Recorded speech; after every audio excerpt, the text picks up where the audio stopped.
Will you leave the bag alone? I have a toddler running around, so if you see me randomly get up, that's why. See? You touched it, now Elmo turned off. Give me it. I had opened up a thread to see what people had for questions for intuitive tarot reading, so that's why I'm here. Is to go ahead and answer intuitive tarot questions. So if you have any questions as we go along, cool. I'm happy to answer. Let's actually close this. Boom. Let's do that. That should be easier. There's no lag. Right? There's no lag. Cool, there isn't. Awesome. So, Lily.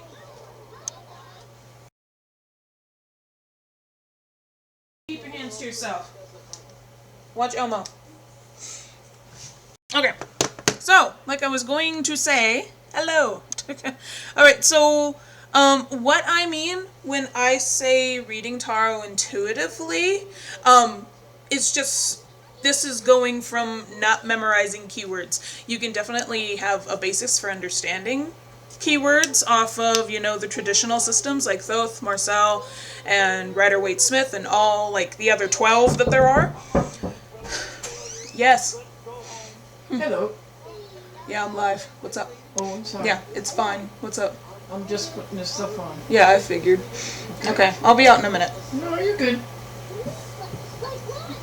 Okay. Sorry. But what I mean is just getting your own basis for understanding for it. And when I read intuitively, also what that means, well, as a normal person, if we're not taking this from a spiritual context or taking this from, you know, a woo, tarot's magical and all this kind of thing context, we see it more, you bring your knowledge from different areas of your life all over the place with you. You can't really separate them. So when it comes to reading tarot intuitively, you're doing the exact same thing.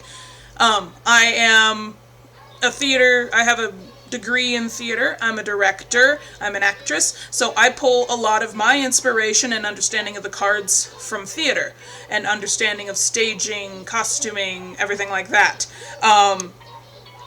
So that incorporates into my readings. I'm also a big bookworm, and I'm a movie buff, and especially music. I'm a music buff. So I think of music composition, because I do have a minor in that. I bring all of that into a reading with me. If you're incredibly logical and you think of things in more of a scientific stance, and this is not used for something for divination or fortune telling for you, you just love looking at the cards and collecting them, if you do a reading on yourself, you're going to bring more of a logic-based standpoint into it. So the whole thing with intuitive for me is making it relatable, you know, and making tarot reading just make sense in an everyday way. It's not all, you know, the Fool represents new beginnings and naivety and all this kind of stuff. He can change from reading to reading because not every reading is going to be 100% the same or 100% specific to you, you know? So, a couple of the questions that came up in the thread that I had started. Are they drawing, which awesome, thank you Elizabeth for posting a bunch of these. Are they drawing from their knowledge of the cards and just seeing what makes sense to them in the context of the question? Yes, exactly. You're drawing from your own experience, your own knowledge. When I speak of intuitively reading, because your intuition is just going to pull from all the information in your brain, things you've seen before, and make it relatable to you in front of your eyes. And it's going to make everything so much easier to understand. Okay, so do they mean when they're psychic or receiving messages that they need to share from guides when doing an intuitive reading? That can very well be it, because everybody's a little bit psychic. Everybody is. Child. Leave it alone. Watch Elmo. So, whenever you feel the need to do a reading, this is the easiest way I can explain being psychic and doing tarot readings. So, we all are people of energy, right? We have energy in atoms within our bodies. We have molecules in DNA. We have electrical impulses in our nervous system. And in order to live every day and to eat and breathe, we need those electrical synapses firing. We need to sleep and eat in order to recharge, and then we can then share our energy with other people. That's why if you go throughout your day, your energy is draining and you're thinking more of, I'm feeling drained. Or you're with a particular person who just takes all the energy out of you because they just are so hyped, or they're so toxic in a way, like they just seem to sap everything out of you. So your energy just drains. And a tarot reading, how I can explain it and how it makes sense to me, is tarot cards are just a tool, right? A hammer is a tool, but by using force, we can make it do things. Same thing with tarot. We are like telephone poles, to put it in a very simple explanation for it. When we want to do a reading across the table and talk to somebody right next to us, we are just sending out a phone call saying, hey, I want to talk to you, and then their energy answers back and gives you the information. Or if you have them shuffle the cards, then it's a lot easier. They're just putting their energy and their information while thinking of the question into the cards themselves. Long distance, which is what I specialize in, you're just sending that impulse across a longer distance. Which makes it 100% possible. It just makes you as the reader more drained because you're the one sending the energy. It's not, the client isn't feeling anything. They might feel a little tingly or anything like that, but it's more on your end. So as a psychic, all you're doing is receiving that information back. True, the more you work with tarot cards or any other divination system, you're awakening your third eye. You're saying, hey, intuition, I'm listening to you more. So information is going to come in different ways depending on how you like to learn the best and how you like to receive information the best. So if you're a music person, you may be clairaudient and hear things through your ears. You may be clairvoyant, clairsentient, clairglustant, clairerrant. There's all kinds of different ones. So it could honestly depend on what you're doing. Okay, we're gonna have a cameo real quick. Okay, so that's all it means when someone is receiving messages. They could very well be talking to a guide if that is their intent. You can send a phone call to a guide because it's just an energetic impulse. And who says that there aren't any other energetic beings out in this universe? You know? Let me see. Does that make sense so far? Are you guys understanding me? I'm not doing readings, guys. Video's very glitchy. Sorry about that. Refresh your page if it's glitchy. Awesome. Annie gets it. Totally get what you're saying about energy people sucking the energy out of your body. Awesome. Yeah, Jennifer, I'm not doing readings. I'm just talking about intuitively reading. So if you have a question for that, I'm happy to help.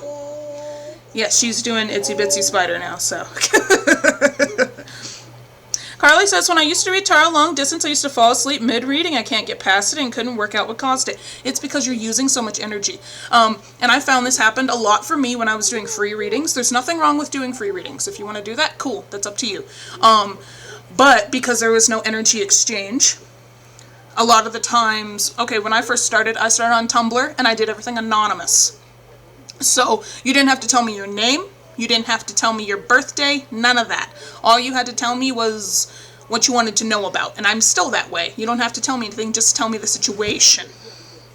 So, here. Have some rock salt. I have a chunk of pink Himalayan rock salt. You can play with that. So whenever I would do a free reading, especially me, I'd do 8 back to back. I'd be so tired by the end of it. And it's because it's such a long distance and I'm doing it for free.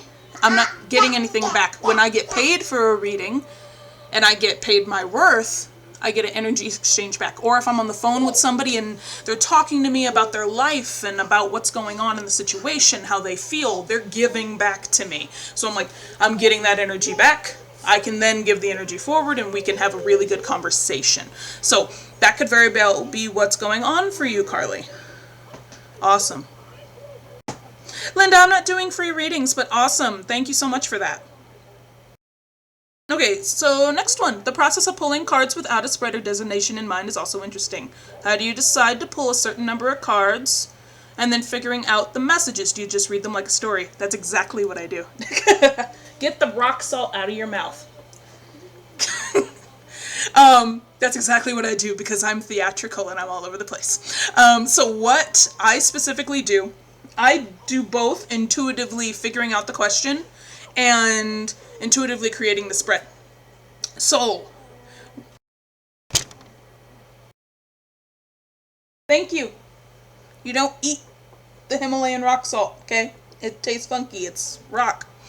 So, first of all, let's go by the most common question is, will he call me back? Does he love me? All that kind of stuff. That's because out of 3 out of 5 readings that you're going to run into are love readings. So, when it comes to figuring out that question, the reason why that person keeps wanting to know those things, there's always a meaning behind that. It's a bit for context clues, like in English class, teach you context clues on figuring out a word in the sentence so you don't have to look it up in a dictionary. It's the same thing for figuring out the real reason they want the reading. If they keep focusing on Bobby, and why hasn't Bobby called me, and will Bobby ever call me, the real reason is there anybody out there for me, and why has no one picked me yet? What is wrong with me? That's what they're really thinking subconsciously in the background. That's their motivation. That's the real reason behind their obsession with Bobby. Okay. So when it comes to intuitively figuring out the question, this requires some back and forth between you and the client, trying to figure out, okay, what is going on in your life? How long have you talked to this person? How do you feel about them? Things like that. That's going to give you clues on, okay, figuring out the right question here. So how about instead of what can I do to make him do something, because we all have free will, you can't make anybody do anything. How about what steps can I take to pursue this relationship with Bobby? Or how can I best present myself so that I will find the best partner for me? Or what is keeping me, obstacle, what is keeping me from finding the person I want to be with, my soulmate, my twin flame, all of that. What is keeping me from meeting that person? And what can I do to fix it? And what's my next step? Easy 3-card spread. You get to the heart of the problem and you're able to figure it out. Does that make sense?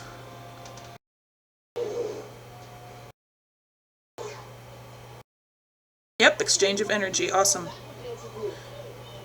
Nope, Sheena, I'm not doing readings. You need to know you're amazing. That's about it. Everybody here is awesome. Okay, so another one. Does that mean your impressions of a card change from one deck to another? Yes, absolutely.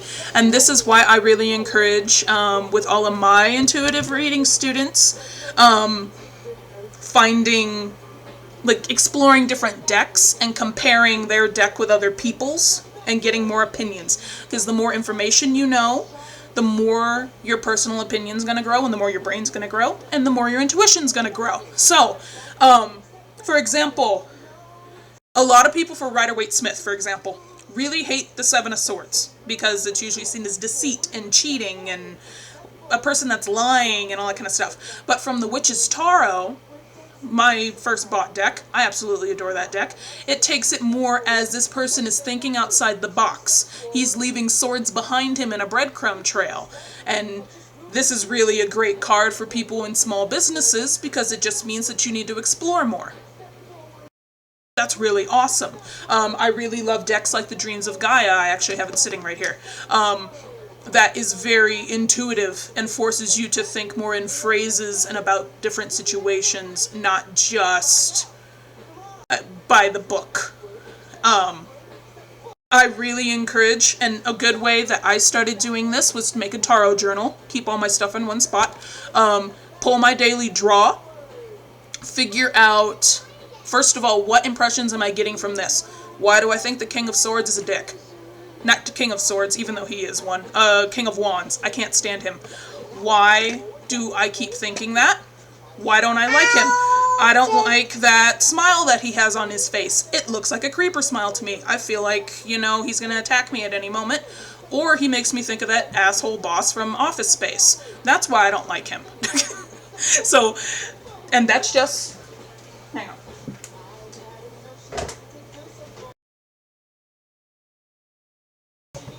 And that's just my opinion. But some decks, girl, this is gonna be short. But some decks don't give me that impression. That's just a specific deck that I don't like his space from, you know? So it really depends. Each card will be different depending on the person who's getting the reading and the person who is reading it. And that doesn't mean you're wrong.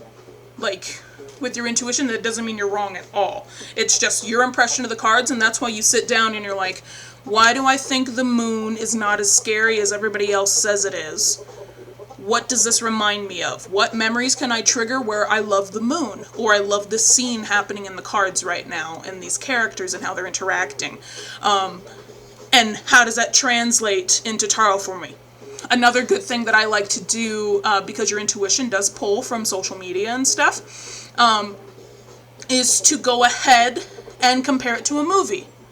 Like, for example, a really strong King of Swords for me is Dr. Doom. If you guys are your comic book nerds. He is a big King of Swords for me because he knows the outcome for everything. If you follow that comic where he actually sees the future and sees his world, him taking over the world is the best plan of action. He already knows the outcome. He's very methodical. He's cocky, like the King of Swords can be very cocky, and he does not care about your feelings, like the King of Swords just doesn't care about your feelings. So if you have a character in your mind, that can make the card so much easier to understand as well. Are you guys following me?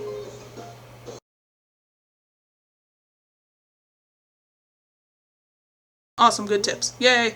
Super welcome. Okay, Annie, do you let the querent figure out what to do with their issue, or do you give them advice on how to deal with the situation? Do you only tell them what you see in the cards, or do you add a bit of your own wisdom in the mix? Very good question. I personally believe in bodily autonomy, and if you guys don't know that, that is if you go to the doctor and they say that a blood transfusion can save your life, you have the right to say, I don't care, I'm not getting a transfusion. And that's on you, because you are the owner of your own body. No one can tell you what to do. At least here in the United States, it's against the law for a doctor to force you to have treatment if you don't want it. I approach tarot reading the exact same way. I can look and see that Sarah is a horrible person to be with, and she's going to stab you in the back. But no matter how many times I tell you, look at that Ten of Swords, this is a horrible situation, and you know it's a horrible situation, you always have free will. So I don't tell anybody what to do. I just say, this is what I see now. And if they ask, well, can we ever be together? There's a chance, like, maybe minus 1%. But if you want to go towards that, I can give you some steps. Like, I'll pull 2 cards, 2 steps for you to get to where you want to go, you know? But I'm not going to tell them straight up what to do, because I wouldn't want a reader to do that to me and to dictate my life like that. And it's also like, I have free will. I can do what I want. You know? So it's completely up to them, you know? And if that's why for my clients, I always suggest 2 weeks, then you can come talk to me. Again, about the exact same subject, but it's always up to you. If you want to, they always get a record of my readings. Doesn't matter what kind of reading you have for me. You either get a recording or you have a PDF of the reading with the cards and pictures and everything. That way they can see it. And if you want to compare it to somebody else or do a reading for yourself, go for it. I don't care. That's up to you. Because I'm just here to give another opinion and to see from my perspective where your life is heading. You know what though? Just saying hi. Awesome. Super welcome. My ex is the King of Wands. I'm married to a sociopath King of Swords, so I like your thought process. Awesome. I'm glad that you do. I try to make sense. Other questions. Do you pick decks intuitively as well? Okay, here's my problem with that. Liliana Nova, get out of the trash can. here's my problem with picking decks intuitively. A lot of people believe that to get your first deck, you need to go to the store, and you need to go like this over the cards, and you need to sense which one is for you. And if you're one of those people, go for it. That's good for you. When I first got my deck, it was literally thrown at me. Like, my roommate just went, take it, I don't want it. And as a result, that deck doesn't like me very much. It still doesn't care for me. Because it's like, you're not Izzy. But that's very true. But you've been with me for years, so you're stuck with me. But when I first got my first deck, which was the Witch's Tarot, I went to Barnes & Noble, and I looked at what they had. Touch the computer again. I went, looked at what they had, and was deciding between the Witch's Tarot and the Vampire Tarot, or the Steampunk. All of them looked really cool. And then I went online, and I ordered it. My husband's first deck, he got the Gothic Horror Tarot from Etsy. The dude is really awesome, by the way, that makes that deck. He's a really nice guy. I did an interview with him for that. And we went online and picked it. You don't need to, it's more of what is going to appeal to you. And I'm a firm believer in whatever deck you pick at that time, that's what you need at that time. Because when I got the Witch's Tarot, I was focusing more on improving my magical and spiritual craft, because I was coming out of my broom closet. So that's what I needed. And then when I switched to I want to read intuitively more, I got my Dreams of Gaia. And then now I'm still kind of on that path, and the most recent deck I got was the Tea Leaf Fortune cards, because I want to do tea leaf reading, but I also love Tarot and Oracle cards. So that's what I got. And it's still really kind of intuitive, especially if you do it with leaves in the cup. So it definitely can be drawn to you intuitively, just based off of what you need at that time, you know? Cheryl, you're awesome. That's the message for you. Hi, Missy. I know Missy. Hi, Missy. And he says, great, thanks for that. Must be tough to hold back your own opinions. I tend to want to save people. Yeah, and that's the problem. Elmo. That's the problem a lot of the time. Because, and I have the same problem too sometimes. I get to mother mode. Even before I had the kid, I was very motherly. I'm like, come to me, I nurture you. I was the epitome of the solar plexus. I'm just like, let me hold you with warmth and feed you. And you can cry on my shoulder and tell me everything. I was the Queen of Cups reversed, and you guys will understand that. I was so manipulated all the time because of that, and I felt like every time I got a paid reading, my first reading that I got paid for was $11. And I gave this woman 12 different spreads and pictures of each and every card. It was like 20 pages, and I just overdid it. And I never heard from her again. Never heard from her again. But it wasn't until I got to that point where it's like, okay, yes, I can still heal, but at the same time, in order to nurture somebody else, I need to nurture myself. Especially when I became a mom, I was like, in order for me to even give food to baby, I need to eat and sleep myself. Otherwise, I literally can't bodily make food. So you need to nurture yourself as a reader first before you can appropriately give energy to somebody else. You know? Hello, Cheryl. You're awesome. Hi. Thank you. I didn't know you were reading about the law of attraction, baby. Okay.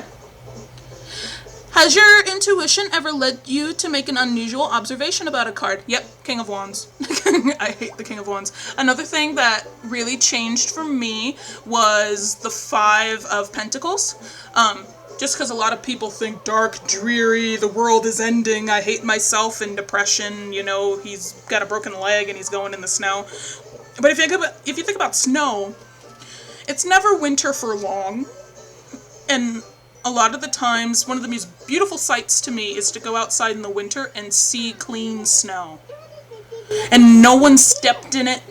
And it might just be because I'm in Colorado. And I've lived in negative 40-degree weather. And I've seen that clean slate snow before where it doesn't crack yet because no one's put any pressure on the snow. So it's a clean slate things can still poke up out the ground, like, you know, one of the Hans and Mulan, just, he can come up out the snow, but at the same time, it can be an ending of sorts because it is winter. So, it really depends on your perspective. And I find the Five of Pentacles so much easier to deal with now, no matter what deck I'm doing, because it depends on your perspective of when you get that card and how it's looking at you. Another thing that changes my perspectives, let me get some cards real quick, is I pay attention, like I said, I'm a theater major, I pay attention to the direction that the cards are looking in. So, for example, yes, you can have a card, and if you bend it, I'm bending you. Okay? So, for example, let me get cards with people. Here we go. I have, no! She bent my 10 of Wands. Oh my god. So, for example, I've got the Witch's Tarot here. Let's turn this to the side so you guys can see. This would be a 2-card spread, right? We have Miss Nine of Pentacles over here on the side. She's strutting through in her vineyard, and she's got things growing, and she's plentiful and wealthy, right? And then you have Mr. Two of Wands over here on the side. I think it's 2. Yes, 2. Over here on the side. He's looking at her. So whatever spread I'm doing, an external force, because he's looking to the side, something on the outside is making him look at her and causing an internal reaction, because I pay attention to the directions. So, for example, if I'm facing full frontal to you, I have your full attention. I'm in the front. If I'm quarter turned, okay, and I know there was somebody that said that they needed me full front so they can understand me, and I'm sorry. But if my body is quarter turned and I'm looking this way, my attention is to something over here. Same thing if I'm going that way. My attention's over here, so your eye is going to follow that way. Just paying attention to lines here. If I'm looking sideways, same thing. If my back is to you and there's nothing else in the shot, you're going to notice me. But if there's someone in front of me that's facing forward, they're going to command more of your attention than me. So with tarot reading, if you're facing forward, this is something internal, spiritually or mentally, that you need to figure out for yourself. If I am facing to the side in any way, it's an external force. There's a physical action, a physical person, or a place or something that is messing with you. Get out of the trash can. I'm going to be done in a second. So, that also influences for me. Not just the card and what the card represents, but the direction that the card is looking. My poor 10 of Wands. Does that make sense, guys? I might be rambling. I get a little hard to understand when I get technical. Yay! Rachel teaches. Yes, I do.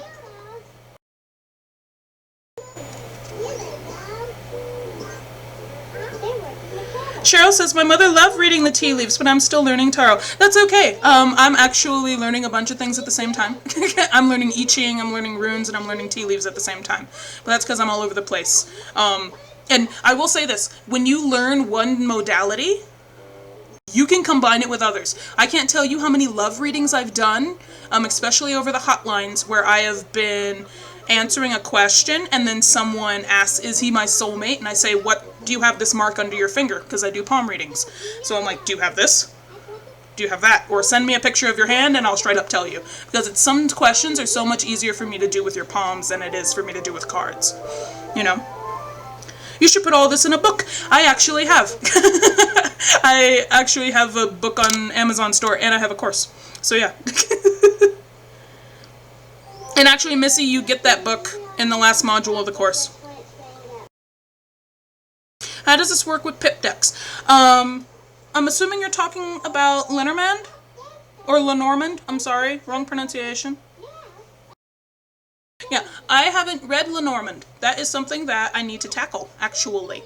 But I do have somewhat of a basis with it because it looks a lot like an oracle deck and how it works. It's just also tarot because it goes based off of archetypes. How I just transfer from different systems with reading is basing it off of archetypes. So if you think, when I say archetype, I think of the stereotypical protagonist versus antagonist. So Hercules, protagonist, Hades, antagonist, you know? Two opposing forces. They don't necessarily mean that one's a villain and one's a good guy. It can just be two people opposing each other, you know, in the spirit of competition. So another example, if you think of the movie Welcome Home, Roscoe Jenkins, his cousin, played by Cedric the Entertainer, is not the villain. He's just an antagonist. He's antagonizing the main character to go do something, you know, or to change his actions.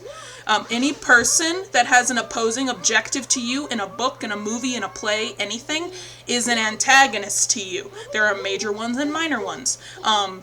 So when it comes to reading between systems, all the majors for tarot are different archetypes. Okay, we have the mother archetype, which is the empress. You have the vixen archetype, which can be the devil. You have the hermit, literally the hermit. And if you place it more with archetypes of people in books and movies and make it a little bit more understanding for yourself of a stereotype is another word for archetype.